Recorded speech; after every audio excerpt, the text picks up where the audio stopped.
Hello! So, this week the guys from Flying Fries got hold of me on the internet and asked if I might like to take an early look at the XF-11 that they're working on that will be released for Microsoft Flight Simulator soon. So, of course, I said yes, and they've sent across the aeroplane and I've loaded it into the simulator, and we can see it here sat on the ground at Boonville in the US. Nice quiet airfield in the middle of nowhere, so I can go and take the plane for a test fly. So let's go and have a look around it with the drone camera. As you can see, it's enormous. The general layout is similar to the P-38 Lightning, but it's gigantic. I think from reading up on it, it was originally contracted, the development of the aeroplane, in about 1943, but they never actually got one, or never got a prototype put together until 1946, after which point the requirement for the aircraft had disappeared. So the military cancelled the contract, and there were a couple of prototypes. One of them was crashed by Howard Hughes, famously, which if you've seen the movie The Aviator, you've seen that scene recreated. And I'm not sure what happened to the other one, whether it crashed as well. I think it may have done, or it was used for either firing range practice or engineering practice, fire practice, something like that at an airfield. So as you can see, it's modelled really wonderfully, so Flying Fries have done a great job with this. Especially as, there's no real aircraft to look at, so some of this is going to be poring over the few photographs that do exist of it. And some of it is going to be guesswork, I imagine.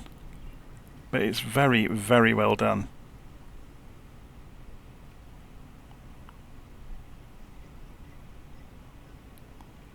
Again, especially considering this is a small development outfit. It's not a huge studio with graphic designers and artists and 3D modeling artists and so on and so forth.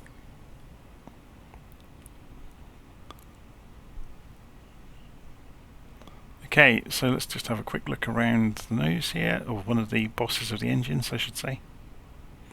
And we'll go and drop down underneath and come back up inside the cockpit, and you'll start to appreciate just how much work has gone into this. So this is obviously the undercarriage bay, but if we come further back, you can see there's a ladder here, and this is the main way the crew get in.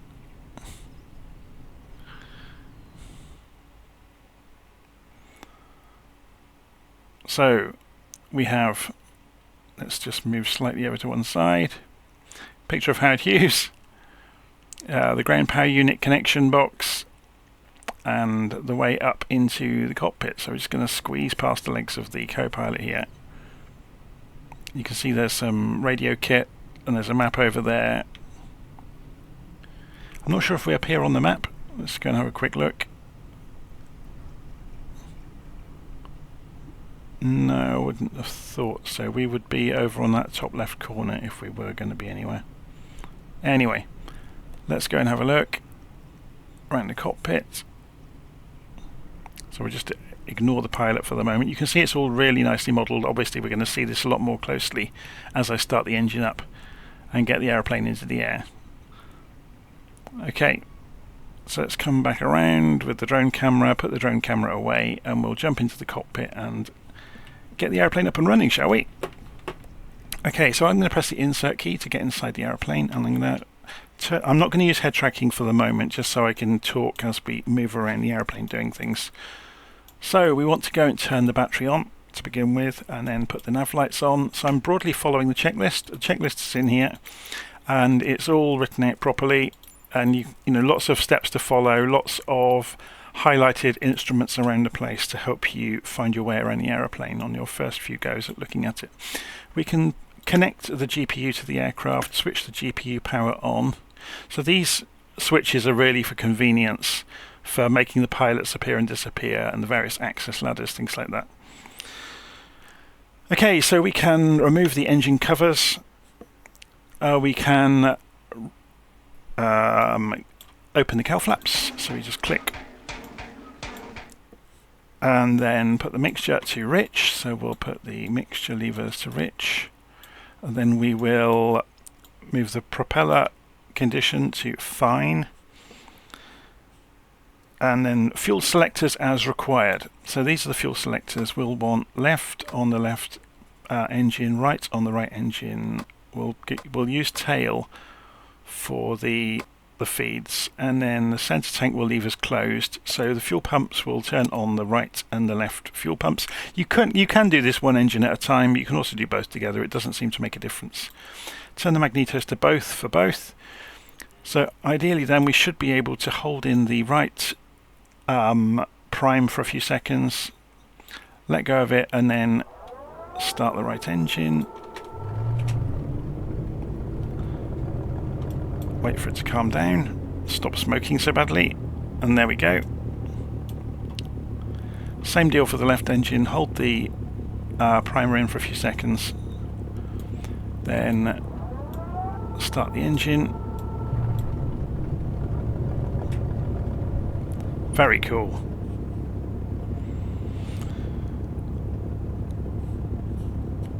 Okay, so once we've started the engines, we can go and turn the alternators on, obviously, to generate electricity from them. We can turn the GPU off. So I should have turned it off there and then removed it. I don't think it's going to make a great deal of difference. I'm just checking I've got the parking brake on. I have. So we can remove the chocks as well while we're at it. We can remove the access ladder and close the access door under the aircraft. I believe that is animated. Yeah, you can see the door closing there. You can see the heat pouring out of the back of the engines. Very nicely modelled, aren't they? So let's give them a bit of a run up.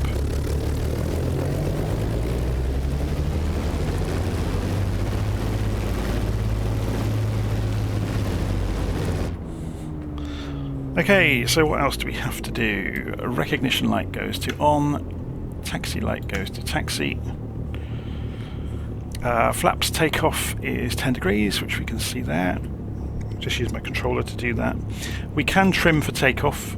So if you look at the trim wheel here, I'm just going to use the controller that I've got in front of me to move the trim. So we're moving the elevator trim to takeoff. And we're ready to go, essentially. So let's come off the parking brake. We're going to mow down these people, by the way. We're not going to worry. We're going to do a full 360-degree turn to get to the runway. So let's turn the head tracking on while we're doing it. That shadow looks awesome, doesn't it? Okay.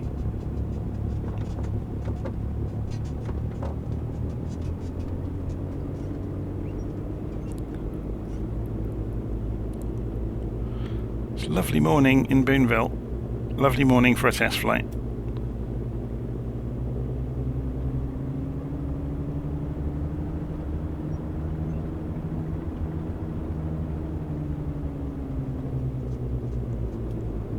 Are we going to have to deal with any vehicles on the runway? Doesn't look like it. We're not going to annoy us too much today, by the look of it.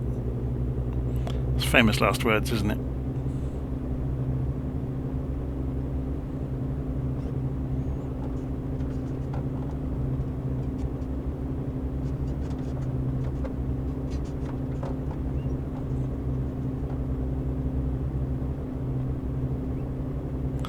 Okay, let's ease the throttles open then to 80%. We shouldn't need full throttle for takeoff. So speed is coming up to 150 miles an hour. It moves, doesn't it? And ease the nose up, gear up, flaps up, and then close the cowl flaps. So you can see them closing there. And it's climbing out like it's on fire. So it's staying above about 200 miles an hour in quite a steep climb. So I'm going to start trimming that back out. So I'm just re-trimming the aircraft. And let's make a turn back over the valley. We didn't use the landing lights for takeoff, did we? That was a bit naughty. We'll put the strobes on now. Turn the... If I can click on it. The click spot is quite small on the taxi lights there. So we're doing a big sweeping turn. you can see Boonville's all the way back there already. We are shifting. So if you keep an eye on the manifold pressure here, we'll open it up in a straight line. I'm just going to put the manifold pressure into the middle of the warning area and trim the aeroplane out to go level and watch the speed. So we're edging towards about 375 miles an hour. So let's put this into a climb. We're just at 5,000 feet at the moment. So about a 20 degree, 30 degree climb. Keep the wings level. And you can see we're going to get up to 10,000 feet without too much trouble at all.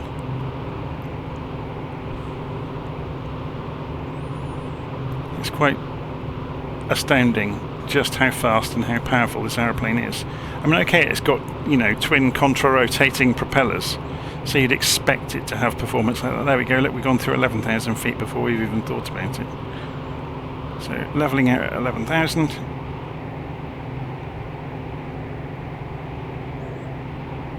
Obviously the mixture will need to be manipulated to deal with that, so let's pull the mixture back.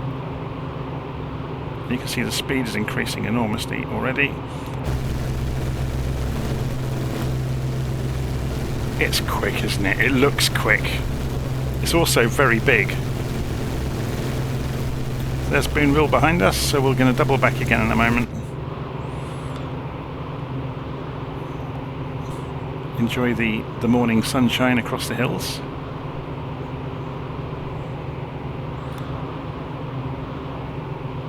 Okay, so I need to correct my camera position.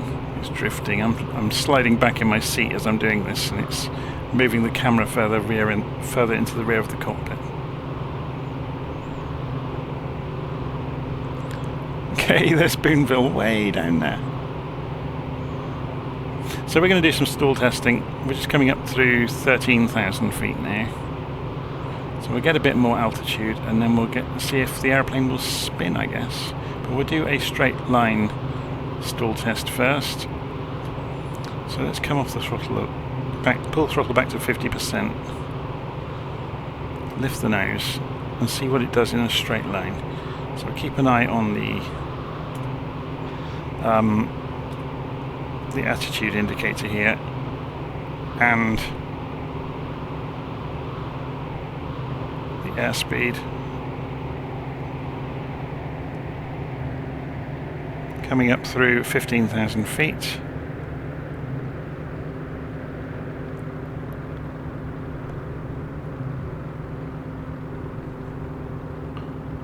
So in a straight line, what's it going to do? 110 miles an hour.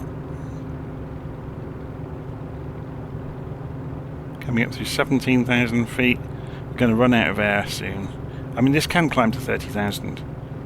And we've dropped left wing. So I'm holding the elevator on to see what happens.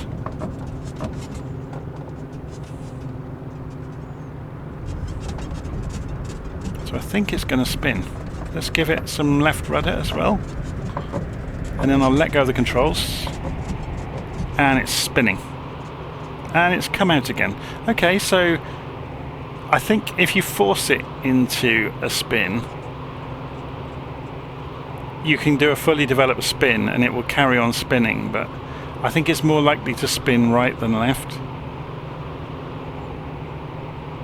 Certainly I've had a couple of goes in it now, and that's what I've seen. And you can get into unrecoverable spins quite easily with it as well. So you need to be careful. This is why I climb to such high altitude. Okay, so let's descend back down towards Boonville and do an approach, shall we?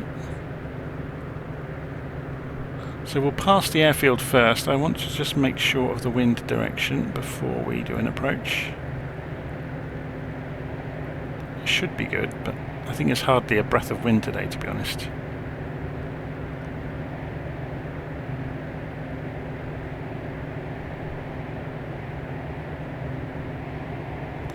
So be give us a good opportunity to do a low pass of the airfield.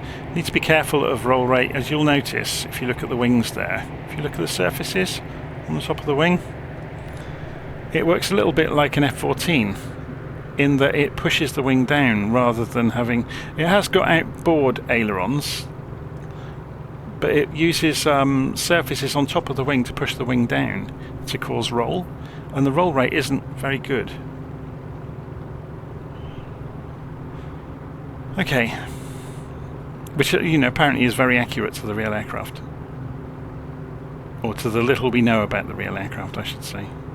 So we're just barreling in here at about, was it 160, 170 miles an hour.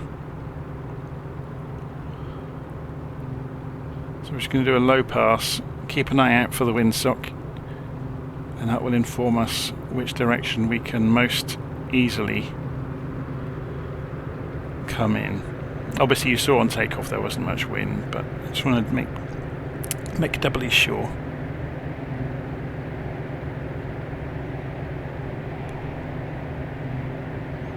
No, the wind has got up a little bit. So we've got a couple of knots the same direction that we took off, so we'll loop around. This makes it a bit more problematic at Boonville for landing because we've got to clear the hill, but we'll try. Okay, let's just loop round. Just regulating the power to do this.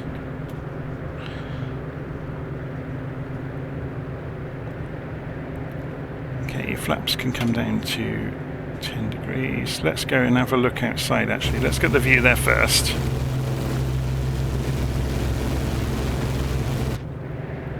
Okay, let's drop the gear.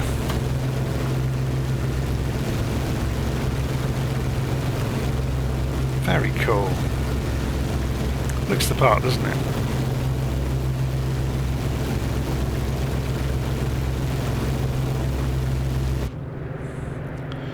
Okay, so we're going to turn back in towards Boonville, but as you can see there's this great big hill in the way, which is not going to help us. So we're going to go 10 more degrees of flap.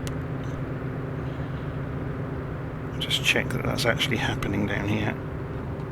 There we go. Whoa, look at that kick the nose up. And then we're going to turn back in. We're going to keep an eye on giving it more power, holding 120 miles an hour. Or 150, sorry. So there's the airfield.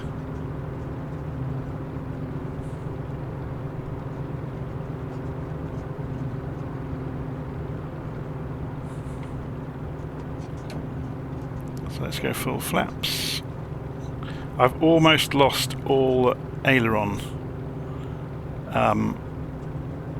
control, which apparently is accurate. The real aeroplane had real problems with ailerons at low speed.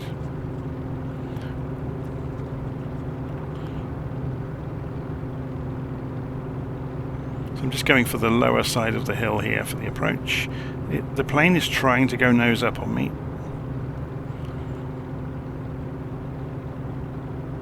So I'm holding quite a lot of negative pressure on the stick.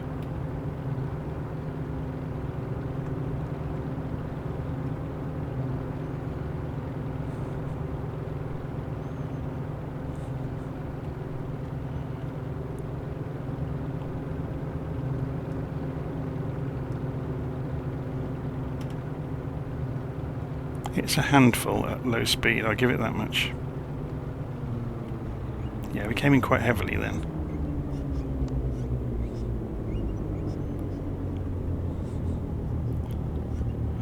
Okay, let's have a look from outside.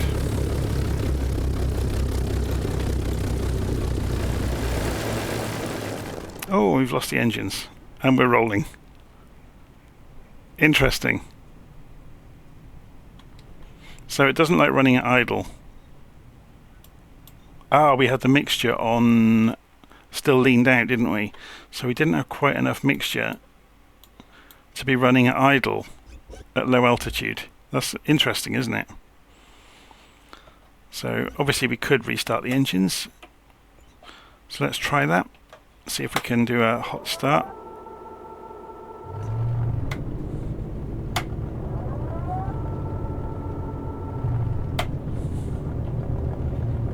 Yeah, now we've got the fully rich mixture, it's a lot happier.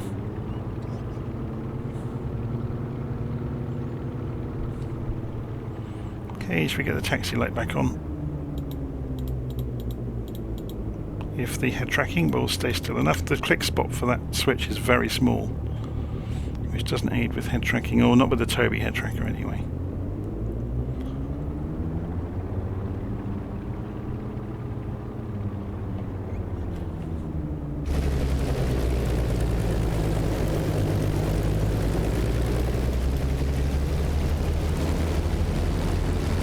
It's a monster, isn't it? It really is.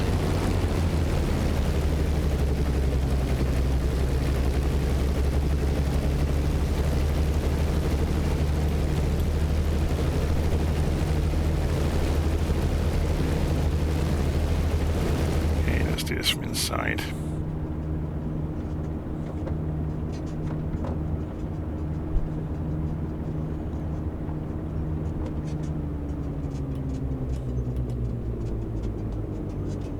Put it onto one of these parking areas where the tie downs are. Not that you really need to tie this thing down, it weighs about 10 tons probably. Okay, so parking brake on, cut the mixture.